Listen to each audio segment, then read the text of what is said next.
Good morning and welcome to Community Conversations. I'm Vicki Green. Today's show is interesting because we're going to talk about art, culture, money, community, and the biggest international street art show in New England. And guess what it's called? Pow Wow Worcester. But even if you're not from Worcester and you're thinking, wait, it's Worcester, this goes well beyond how it got to Worcester. So 10,000 people, the first year they did this, came through the city to see this street art and the installations. And then they visit the area restaurants and businesses, and it's great for the economy. So in studio with me today, and yes, I got him to stop and sit down for a few minutes because he's one busy guy. He has said of himself, quote, sometimes people think his ideas are sort of outlandish. Well, I personally like outlandish. So he was Worcester Magazine's Person of the Year in 2016. He's on this year's Power 50 list and was on Worcester Business Journal's 40 Under 40. He is Che Anderson. Good morning, Hello. Che. Good morning. Good morning. So glad you could take some time with me, and I know your time is tight. And sometimes you're behind the scenes, but when the city manager tells me on this show that you're more popular, he thinks you're more popular than he is, I said, I've seen Che, but I've never had him in, so let's talk. So you are one of the founding directors of the annual Pow Wow Festival, Yes. which is starting August 16th, next month. We're going to talk about that. But before we do that, I want my listeners to hear your infectious passion for the impact that art and culture has on kids, adults, family, that it's had on you. And another city official was quoted saying, watch out for Che, because everything he touches turns to gold. And it sounds like Pow Wow Worcester is. We're coming up on the 4th year. Yes. So let's talk about what it is. What is Pow Wow Worcester? What does it mean? Yeah, so Pow Wow is actually part of an international cohort of festivals that started in Hawaii and has since gone on to Hong Kong, Tokyo, Guam, San Jose, California, Long Beach, California, Washington, D.C., and Worcester. And so we're part of this Hawaii, big international... Guam, and Worcester. You know it. How do we get into that? Yeah, How did we decide... Well, this is the 4th year. Yes. So, or before 2016. How did the planning of this come about, and what is it? People want to come see this big international art show. So the city was looking at doing more public art around the area, and due to the cultural office and the public art working group, they instituted these one-off mural projects around the downtown area to get people big walking building about. murals. Giant murals. I'm talking, 70 feet tall by 100 feet wide murals, like amazing things to activate new spaces, just vibrant, fun. And so the Pow Wow team said, this is great, but what if we did 10 murals at once? At once. Right. Like, what sort of opportunity would that be? And to go a step further, what would it do if we can figure out like the demographics of an area and find artists that correspond to that? So people had people that reminded them of where they came from, or that reminded them of pop culture, or that reminded them of history. And so that's where the idea kind of was born out of. And we partnered with this international festival. And in our first year, we were able to bring 17 artists to downtown Worcester. And they did, 22 artists downtown Worcester who did 17 murals and 10 Big difference, 17 buildings. 17 full facades of buildings. And I'm talking everything from, 200-foot long walls on our arena to 80-foot tall walls on the back of places like the Palladium. They were huge, and the huge DCU murals. Center, for people that are not from this area. Yes. If you drive down here and you go around the DCU Center, depending on how you get off the highway, you can see, people may not know, most people do, but people may not know that Harvey Ball, the Yes. founder of the Smiley Face, was in Worcester. And one building that it makes me smile just to look at it. It's huge, and you can see it from Route 290, but you can really see it when you come in and down the back behind the DCU Center. It is this incredible. It makes me smile every single day. Oh, thank you. And then the back, and then the back of the DCU Center Yes. has the "Will You Marry Me?" It has, I Love You, Marry Me, which actually is an How homage. many proposals happened there? The very first day he finished, we had one. Since then, we know of 9 proposals in front of it, and at least 7 people have had their wedding photos retaken in front of that mural. And it's on the backside. On the backside of from the the center. highway. Right. So you have to get off and drive through Worcester to see some of do. this amazing stuff. Get out of your car and take a walk. It's amazing. It's been awesome. So you're currently Deputy Cultural Development Officer for the city. You're one of the Yes. founding directors of Pow Wow Worcester. Yes. So we're going to get your personal connection. You started your early years living in the inner city of New York. Yep. Born and raised in Manhattan. And there's actually a parallel in my mind because you've evolved in your years here. You came here for college. You went to Holy Cross. I did. And so has this giant street festival that you've been involved in. Every year it's getting bigger and bigger and bigger. And this is a 4th year, and it's going to be huge. So what does the name Pow Wow mean? Yep. So powwow actually came a fewfold. One, a powwow is a Native American term for people gathering around and coming together around arts, culture, different affinities. And the two people that founded it said that when you come to an area, you normally wouldn't expect to see beautiful art. There's that first pow that hits you of seeing the artwork, and then there's the wow factor that comes after that once you realize what the piece is. And so for us, when you think about murals like the big smiley face one, you may not expect to see that in downtown Worcester, so it hits you in the face, and then you go, oh my God, wow, this is amazing. And through that, we were able to sort of proverbially powwow around the idea and concept and community in Worcester and bring people together across all sorts of differences to really enjoy and embrace the city. So you go to Hawaii. Yes. And you said had been one or two done here, right? There had been 3 murals prior to. Before that. Yes. And you said, this is a bigger thing. So you get out there and he says, where's Worcester, Massachusetts? So it's funny. I actually contacted him for advice on how we can do our own mural festival here in Worcester. And he said, you should come to Hawaii and make that happen. And I said, I can't afford to go to Hawaii. But we made it happen. And myself and Jessica Walsh is one of the other co-founders. 5 of us went out there to Hawaii and just got immersed in the culture. Because powwow is so much more than the art culture, but also the Hawaiian culture. Like, you have to kind of understand where it came from to build from it. And so that whole ohana vibe, that whole familial vibe is something very heavy in Hawaii. And we had to make sure that we can find a way to duplicate and replicate that in Worcester, but with a Worcester spin. Right. And so the whole point of us bringing the artists in, whether we bring in 1 or 100, we want them to know for that 10-day period and then beyond, they're part of the Worcester family. Right, we take them to local restaurants. We take them out to local bars and theaters. The artists, and anyone that comes in, really, if they're here during that week, you can come join us, and we'll caravan somewhere. And we want you to immerse yourself in Worcester. We want you to tell people back home that you know about Harvey Ball in 1963. We want you to sing the good graces of Coney Island Hot Dog or the Armsby Abbey or a place like Maria's Kitchen. Those are all restaurants in the city of Worcester. We want you to have Wormtown beer from our Wormtown Brewery or one of our other 4 breweries we have in the city. But for us, there's an opportunity for people to sing the gospel of this city that they may not have heard of or that they pronounce Worcester, which is Worcester or Worcester, just in case you're listening. Yeah, and the funny thing was, my college roommate, that was her last name. That's amazing. She's from Ohio. That is amazing. And her last name is spelled and pronounced Worcester, and I was the only person out west, we went to college out west, that could pronounce her name correctly. So, yes, but we'll take it. And Jessica, who owns Worcester Wares, which, makes T-shirts and mugs about Worcester, plays off this art and kind of in a fun, joke, sarcastic way. It's really fun. So that you've done to date, there have been about 100 pieces of public art and buildings and 90 large-scale murals, 25 seasonal permanent installations.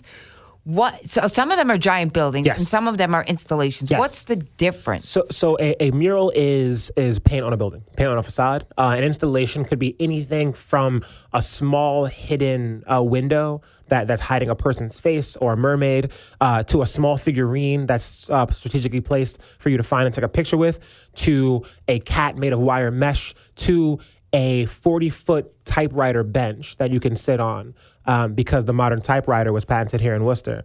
And so we have these installations, some that are, Wait, where's the typewriter? Right over by the Worcester Public Library, over on Franklin Street, right in front of the mural done by Wordsmith of the 26 letters of the alphabet. Yeah, I've seen the alphabet, but I didn't see. Yep, a good old QWERTY typewriter is right there. And so for us, they're the ones that we tell people about, like the typewriter bench. And then they're the hidden ones because we want you to walk around the area, right? So we've had someone named Dan Witz from Brooklyn who's actually done design for Dior. And he came to Worcester in the midst of his Dior campaign and did Dior clothing. And he did 10 installations hidden around the city of Worcester. And we've never said where all 10 are. We want you to go out and find them. I did not know that. And so that's not on the website either. It's not. I didn't know that. And there are 5 different artists who've done these sort of hidden things, who've worked with some of the biggest fashion brands in the world, who've come to Worcester, Massachusetts, and hidden goods and installations and doodads around the city. Wow. I'm dumbfounded. I've read about this show, done tons of research. I've had Jessica on the show about a year ago, and that never came up. That's amazing. There you go. So, how many murals are slated for this year, which is next month, August 16th? Yes, so we're going to want to come check it out. We're going to be doing 10 new murals. around the city. And we are also going to be having another artist come in and do some hidden installations. So we want people to walk around and find those throughout the city, with a big focus on downtown with installations. But so there's no map for those? No, there won't be. We'll post them every day. If you follow our social media at Pow Wow Worcester on Twitter and Facebook and Instagram, you'll see us post them, and then you'll get an idea of where they are. We post them in pretty highly visible locations. But for the murals, the focus is actually going to be in Great Brook Valley, which is the northern part of the city. And we're really excited about that because it's an opportunity to engage a new community we haven't been able to really touch with some of our artwork.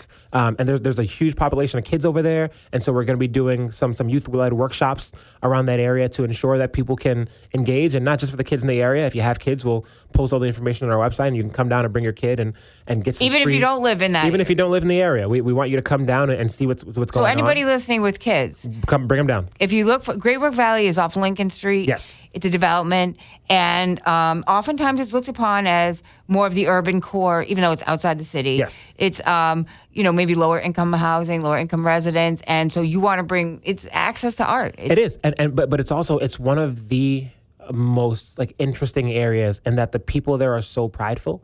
And there is, much like most of Worcester, it's a very diverse community, and so they bring that with them, right? There's a huge, Latin population. There's a growing Indian population. There's a lot of Ghanaians and Liberians, and so it's so interesting to see the way in which they engage with the art that's from their native land, and art that is sort of more Americana friendly. And we're just really excited to bring people together again across some differences and do some really fun, exciting, vibrant artwork with them. And I think what's interesting is some of these places are downtown, but I remember Jessica telling me, last year you decided to focus on schools, yes, Canterbury School and some other schools.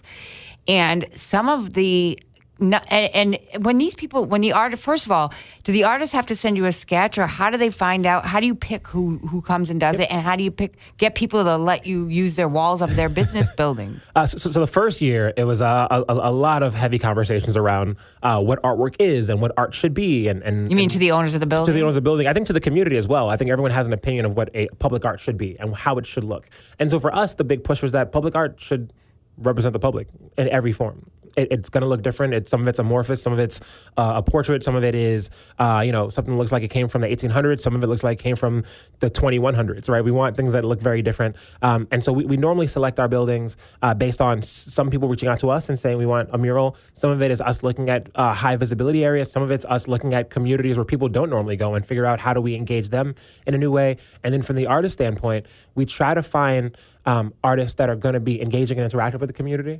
Right, because it is a community public project. We want them to come down off the lift and say, hey, we want them to end this culture. Come down off the lift, you mean, just so people understand? Yes. Because you were talking a little bit fast. And Sorry about that. No, that's okay. I know what you mean. Is that this is a big undertaking. And yes, every year, I'm sure you have key learnings, and we'll talk about how you use that. But scaffolding, permits, in some high visibility places, you might have to have traffic officers, yes, right? But some of these artists choose to come down and talk to. They'll be out there, and it's not. Is it all spray? No. Sometimes it's house paint and a brush. Sometimes it's marker, depending on the sort of detail they're trying to get. Marker on a building? Yes. Sometimes it's marker. Really? And so we've. Within the street art graffiti culture, there's this thing called having a black book. And literally, as you go to an art supply store, there are black books. And if you give your black book to an artist, they will take a marker, if you have one, a Sharpie or something, and do a doodle in your book. They'll write their name. You mean the artists that are here? The artists that are here. These people who are world famous artists, illustrators, designers will come down and engage with people. And that's what we want. We want people to be part of the community and learn part of this art community. So is it just Great Brook Valley that they're centered around, or are they going to be? Is there going to be a map online or on social media from the August 16th to the 23rd of where the big ones are going on? Yes, yeah, there'll be a map of all of them, from big to small, just not the installations. And we're going to have a focus on Great Brook Valley. There'll be some murals in the Lincoln Street School, which is right at Lincoln Street, around Great Brook Valley. Burncolt Middle School will be getting a brand new mural, which we're very excited about. And then there are going to be a couple of other ones that we're going to be announcing in the future around sort of the downtown area, where people can walk around down here and see some of the other 100 that are within a walkable distance. Right, because you might have come and missed one. Like I said, exactly. I missed the typewriter. But the thing is I would love to see, and I think culturally, economically, the numbers are amazing, and I have them, of the impact that this can have on a community. Because you can drive around and then go have a great lunch. Exactly. Start it out with a great brunch, a great breakfast, and then go to the map on powwowworcester.com that will go up, right? Yes. And it's not there yet. It's not there yet. But you just gave us some of the locations, starting with some of the schools, but some are going to be higher visibility. I mean, like there's some downtown now that you can't miss. But do they submit a sketch to you first? So they do. Yeah. They generally we give them information about the building they're painting on or the area they're painting in, and then they generally submit a sketch based on that, so that each thing is tailored specific to our community. That's really important for us to make sure that people feel as though the art is representational and representative.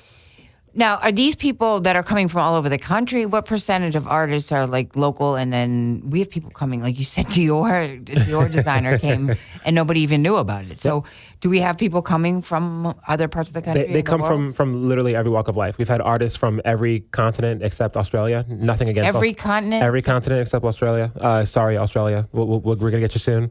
But we've had artists from, I think, 20 different states. We've had artists come from as close as down the street here in Worcester, Boston, Cambridge.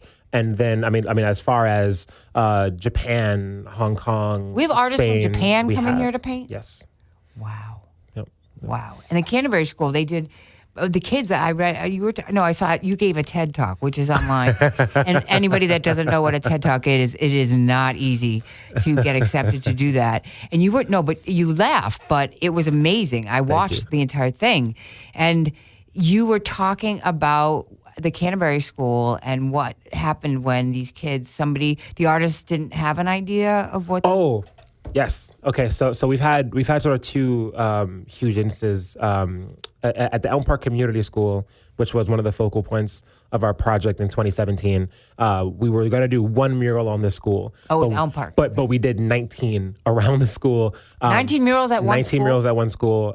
499 students from 31 different countries, and the architect who designed Elm Park Community School designed jails, so there aren't many windows. So we thought we had a really fun opportunity to do some creative things based around who the students were. And we had this artist come from the Dominican Republic. And because of the hurricane that year, he came later than everybody else. But while he was here, there were two young girls who I believe were in the 4th grade or 3rd grade, and they were also from the Dominican Republic. And so when they started seeing the outline of what he was doing a young woman with big like rollers in her hair, which is a thing he got from his mother who had a beauty shop. They spoke to him in Spanish and found out that they lived in the same neighborhood back in the Dominican Republic. And so for that 7-day period, instead of sort of running around like a lot of children do, they watched him paint and interacted with him while he painted, because they had a slice of home here with them in this brand new place that was Worcester. And we couldn't have scripted that better. It was really an opportunity to be engaging. But right down the street from that, over on Fruit Seaver area of the city, which is right off of Pleasant Street, there was an artist that came in from Hong Kong, Kara. So big shout to Kara Toes. And she was not sure what her mural was going to be, but met these 3 girls who lived in the building and decided to take a piece of each of them and paint this face. And the piece in which there's a face reading a book and sort of expanding, it's really about expanding your mind and learning more. So it became this really fun educational piece that consisted of these 3 girls that she met. Wow. And again, we want to make art accessible to everybody. Of course. And we're not downing the Worcester Art Museum. No, of course not. And these phenomenal the College Art Museum, the Sprinkler Factory. I mean, there's a million. They're amazing. But the other thing about Worcester is there's so many different cultural coalitions, Arts Worcester, Start in the Park. Everything. I mean, everybody's talking about how great it is that the Worcester Red Sox are here. I had Charles Steinberg here. Awesome. You and I were at the groundbreaking. Yes. I mean, it is terrific for Worcester. It's nothing but good. But I sometimes get a little bit frustrated because I talk, and I've said it on this show before, about how wonderful this city was. And I wish that people had seen this 25 years ago. So where we would be now would be so much more ahead of the game. Yeah. But if it's the Red Sox coming here that takes it, I'll take it. Yeah. Because this is a wonderful city. So people don't realize, and it had me confused, how many arts organizations are involved in pulling this. You guys are all volunteering your time to pull all of these people together. So, I mean, we talked about graffiti. We talked about things. How did you get to Holy Cross in the first place from inner city of New York? No, because I think everybody who lives in this area, and people who, I just talked with a guest last week who she graduated from college, and a lot of the kids don't want to stay in the area. Right. I think a big part of it is, my mother, who is the best. Apologies to everyone else. My mom is just the greatest. My mom is. She was adamant that I had to leave New York City for college. That so much of my family is already in New York City. I had to do something different. And Holy Cross was exactly the type of institution I needed. It was small, and they had this Jesuit belief system about doing and working with the community. And so I said, okay, that's something I can really kind of get behind. So you weren't put off by the. I mean, I don't know where you went to school in New York. I went to Regis High School, then transferred to Rice High School. So I went to another Catholic school. Okay, in but when you Harlem. were first living, were you living in the projects when you were first, like the first 10 years? Of your life? So from birth till 10, I lived in Amsterdam Projects on 62nd Street, across the street from Lincoln Center, and then my mom moved us up to 96th Street in the Upper West Side of Manhattan, through a lot of hard work and a lot of overtime. My mom is amazing. Well, so are you. So and you have brother and sister. So she has. Mother, I'm a mom, so moms like obviously do that some more than others. But how much art did you get to see when you were 10 years old? Oh, tons, to be honest. The thing is, my grandmother, who also had a big hand in raising me, made sure that on weekends after I went with her to work, we'd just go for walks around places. We'd go to museums. We'd walk through Central Park. There were street festivals. Like I was immersed in sort of music and art around me. And so that really shaped me as a young person. That like I could be as creative and think outside the box. But I think back to, going like the area that we grew up in, and everyone was very close knit, but there wasn't sort of art on the walls. And I think that like if that public art component was there, that could have shaped me even further. Right, because going to a museum is great, but it can be a bit daunting for some people. A lot of people. Right. It can be financially strapping, even though libraries offer passes. Right. But you're right. I mean, and some people have preconceived notions of art Exactly. museums. Even when my daughter was younger, it was like, she's going to walk through a museum unless they had an activity. Right. That was something that you can engage with. Right. And so for us, on the Pow Wow side, we think if we can do our part, we're just here to help supplement the amazing things that are already here, right? We're not here to try to take anything over. We're not here to say like, oh, we're the greatest thing. Like, no, there are, as you said, amazing things happening, right? There have been public art projects in the city way before Pow Wow with the arts in the parks. And there have been festivals like Star on the Street and the museum and Arts Worcester. But and the that's all Sprinkler within the Factory. last 10 years. Right, but they've been doing all these things, and so we're just here to add another element to it, where it's, what, if it's a hot day and you don't want to be inside a gallery, come outside, there's a big mural in front of you. There's something you can take a picture with, engage with, meet the artist, shake hands, take a picture, take a selfie, take a video. You know what I'm thinking? So it's August 16th to the 23rd. Yes. And some people, do some of them do them in one day? Do some of them take the whole week? How does that work? Oh, it fully depends. We've had artists that have had gigantic walls finished in 3 days and go, do you have another wall? We've had artists that are here for 10 days and then a great story from last year, there's an artist who came here and did a 3D mural.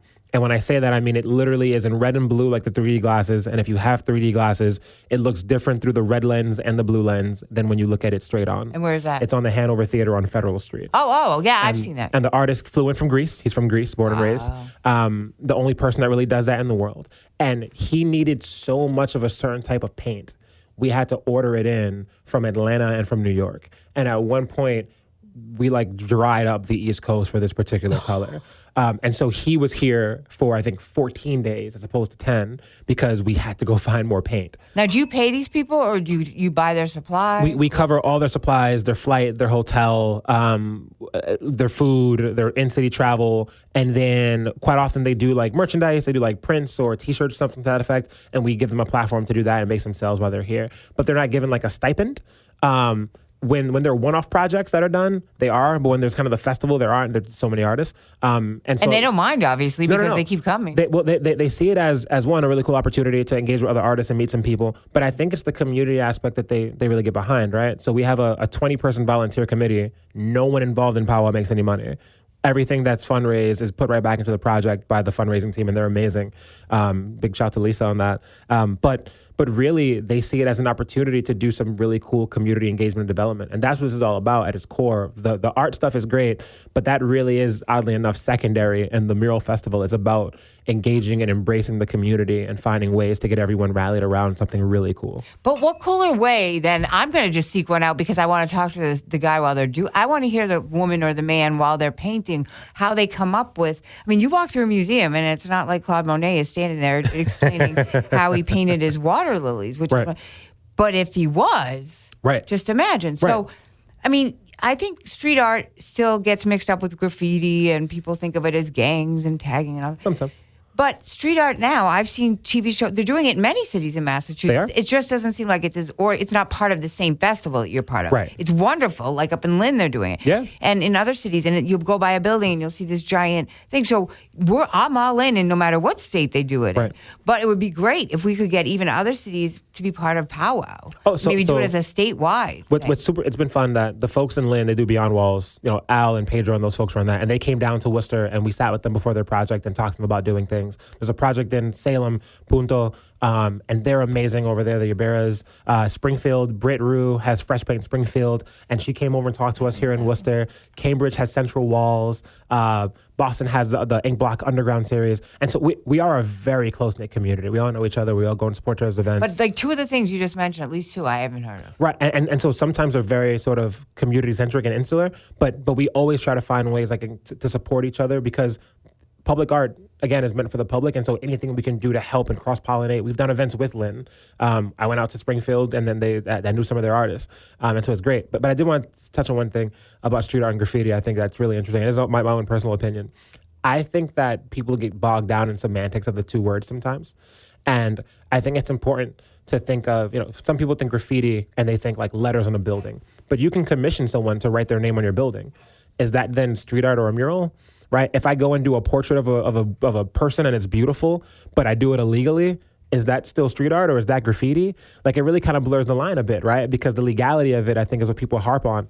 And I think sometimes you can't make it as black and white and cut and dry. I think that there's amazing, gorgeous, beautiful, vibrant graffiti that can do the same for an area as a mural. And I think sometimes there's just disgusting, totally unrelated street art that has nothing to do with an area. And that's just as bad as some of the illicit things people think about when they hear the word graffiti. So, and I do think, in my opinion, that the whole thing of graffiti now being seen as art, whether it's because of the media Yep. and the news and the feature shows like Chronicle coming out here and doing it. And I saw on Chronicle the Lynn one, and that's how I saw it. But nationally, it's getting much more. It's not just the subway trains going by with Right. the initials and the gang, symbols. Literally, people are trying to find spots. Some of them do it illegally. Right. Right? So you're giving them a legal way to do this. To express themselves. Yeah. Yes. So I mentioned really quick before we wrap up that I had no idea until I read about this study. I saw this on This Week in Worcester, which is a website, and it was an article about a study that said Greater Worcester generates more than $125 million in economic activity, and they were taking the data from the Arts and Economic Prosperity Study that was Yes. conducted by Americans for the Arts, which is a national nonprofit. It shows the arts and culture programs in Greater Worcester, so not just Worcester, but Greater Worcester, support more than 4,000 full-time jobs and generate nearly $10 million in local and state government revenue. Is that does. right? That is correct. Is that annual? The AEP 5 study, as you just mentioned, is... What is it? AEP? We call it AEP 5 to shorten it. But it is a beautiful way of showing that, arts aren't just nice. They're necessary. They are an integral part of what we do in our community. And they make money. Let's not be They do. afraid No, to say it. they do. And I think it's fun because sometimes people will say, well, it's cultural development or it's community development. And though that sounds good, it's economic development as well. It gets feet on the street. It gets people into new businesses. It gets people who may not have heard about the city to drive into the city and spend a day here. Well, that's one of the reasons I wanted to talk to you. Right. Because so many people listening right now, even if they live in Worcester County, have never seen, they might have seen one mural, but they didn't know there's Right. how many total? Right. 116, right. If you drive around the city, there's a lot more than the two downtown. Exactly. So my point is when I met you and I knew all about it, I said, we have to get the word out on Definitely. this. Because I think people should come here.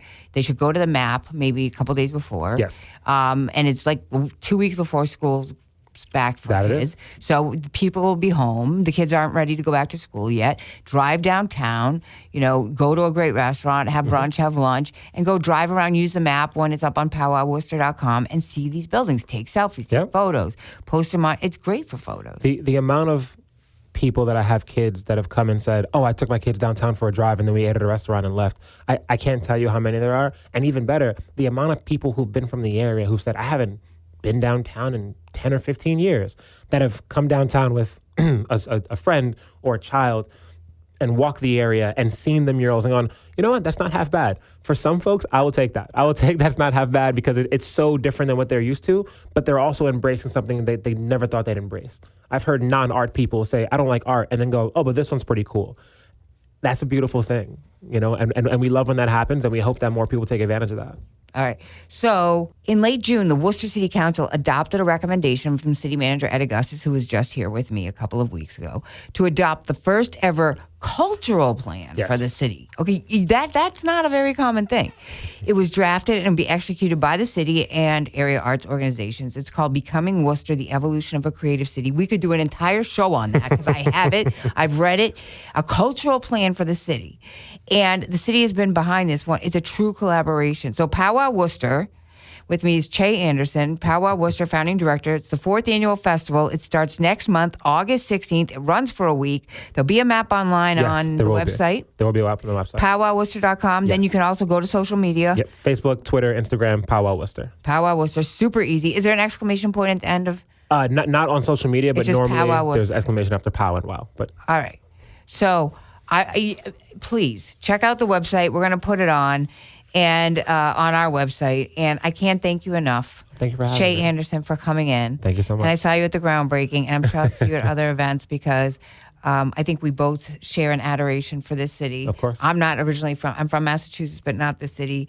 You came here, you went to college here, you stayed here, you found a job. I know people have asked you, what are you going to do next? Politics, art, anything. But you know what? I have a feeling whatever you do, you're going to do it 100%. Thank you. And it's not just you. It's an entire crew of volunteers, volunteers putting on this international festival. You got yourself out to Hawaii, you met the organizers, and it's grown and grown and grown and grown. And I hope everybody listening takes one of those days at least from August 16th through August 23rd to go to PowWorcester.com, figure out where these murals are, go downtown and maybe follow them on social media because I'm going to find out where the next installation downtown is because I want to go find it. So Che Anderson, am I saying this right? Yes. Deputy Cultural Officer for the city of Worcester. Thanks for coming in today. Thank you for having me. This has been amazing. And shout out to the Pow Wow team. Shout out to Pow Wow team. That's Community Conversations. I'm Vicki Green. Have a great day. Great day. Great day. Great day.